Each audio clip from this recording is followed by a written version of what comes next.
Doctor BR Ambedkar పై కేంద్ర హోంశాఖ మంత్రి అమిత్ షా అనుచిత వ్యాఖ్యలు చేయడాన్ని నిరసిస్తూ మంచిర్యాల జిల్లా కేంద్రంలోని ఐబీ చౌరస్తా వద్ద దళిత సంఘాల నాయకులు కేంద్ర హోంమంత్రి అమిత్ షా చిత్రపటాన్ని దగ్ధం చేశారు. అనంతరం వారు మాట్లాడుతూ బాబాసాహెబ్ అంబేద్కర్ రాసిన రాజ్యాంగం ప్రకారమే ఉన్నతమైన మంత్రి పదవిలో కొనసాగుతున్న అమిత్ షా రాజ్యాంగ నిర్మాత అంబేద్కర్ ని అవమానపరిచే విధంగా మాట్లాడడం సరికాదని దళిత సంఘం నాయకులు ఆగ్రహం వ్యక్తం చేశారు. ఇప్పటికైనా కేంద్ర మంత్రి అమిత్ షా ఎక్కడైతే పార్లమెంటులో అంబేద్కర్ ని అవమానపరిచే విధంగా మాట్లాడిండో అక్కడే బహిరంగ క్షమాపణ చెప్పాలని డిమాండ్ చేశారు. కేంద్ర మంత్రి అమిత్ షా, కేంద్ర మంత్రి అమిత్ షా, దేశ ప్రజలందరికీ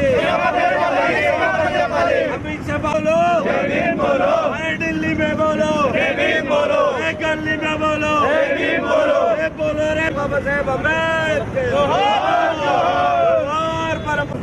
కాపాడుకుందాం భారత రాజ్యాంగాన్ని.